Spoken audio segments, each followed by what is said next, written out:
Voilà votre rendez-vous, voilà tout ce que vous devez faire. Dans la famille d'Hainaut, monsieur compte poser un lapin à son vaccin. Car pour AstraZeneca, dit-il, eh bien, il n'ira pas. Son épouse est aussi inquiète que lui. Le couple de retraités voit des pays voisins suspendre ce vaccin après des cas de thrombose et ça les fait changer d'avis. On est tout à fait sûr de ne pas vouloir y aller, quoi. D'ailleurs, mon mari devait aller normalement vendredi et il ne veut pas y aller, quoi. Chez moi, c'est oui ou c'est non. Et c'est non. Voilà. Et on pourra me donner n'importe quelle explication, je ne me ferai jamais vacciner par l'Astra. J'ai la trouille, voilà, j'ai la trouille. J'ai une méfiance aveugle. Alors regardons de plus près avec le professeur Hermans, spécialiste du sang aux cliniques universitaires Saint-Luc. Une thrombose est provoquée par un caillot. Dans l'essai clinique d'AstraZeneca, il y en a eu très peu. Dans le groupe vacciné, 4 cas, mais dans le groupe contrôle qui n'a pas reçu le vaccin, 8 cas, sur plus de 20 000 personnes. À Saint-Luc, Cédric Hermans voit des thromboses tous les jours chez des patients non vaccinés. Dans la grande Europe, il y a un demi-million de personnes qui décèdent annuellement d'une embolie pulmonaire. Un demi-million. Donc ce sont des chiffres quand même assez dramatiques qui justifient que tout patient qui rentrera à l'hôpital va recevoir un traitement préventif des thromboses. On est ici dans un scénario qui est totalement différent, avec quelques dizaines de cas identifiés à droite à gauche en Europe. Ce n'est pas du tout la même chose. Ce jeudi, l'Agence européenne des médicaments tiendra une réunion extraordinaire sur le vaccin AstraZeneca. Et demain, l'Organisation mondiale de la santé fera de même. Leurs positions sont très attendues. Bonsoir Frank Vandenbroek, merci d'être avec nous. Je le rappelle s'il le faut, vous êtes notre ministre fédéral de la Santé. Pour l'heure, vous confirmez donc à 100%, on ne change pas de stratégie, on continue l'inoculation du vaccin AstraZeneca. Oui, on continue parce que c'est un très bon vaccin qui protège les personnes contre cette maladie qui est quand même terrible, hein. Et donc, demain, après-demain, il y a des milliers de personnes, surtout des personnes âgées, qui sont très vulnérables vis-à-vis du virus, qui vont se faire vacciner. Et donc, ils doivent se faire vacciner parce que c'est une protection excellente contre une maladie qui entraîne souvent la mort aussi. Mais la question se pose sur d'éventuels effets secondaires. On vient d'en parler.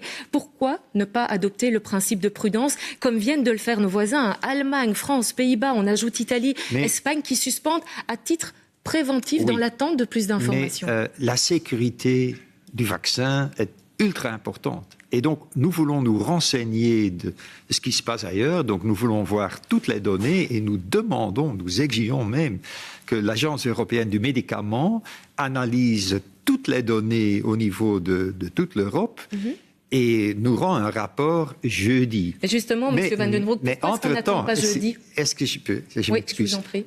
Entre-temps, arrêter cette campagne de vaccination en sachant qu'il y a tellement de circulation du virus, ça serait irresponsable parce que c'est une protection sûre et efficace contre cette maladie. Il faut savoir que pas mal de gens qui meurent de la Covid meurent à cause d'une thrombose. Hein. Ça veut dire que les autres pays, nos voisins français, allemands, se trompent complètement de politique ? Non, ils ont pris la mauvaise décision ?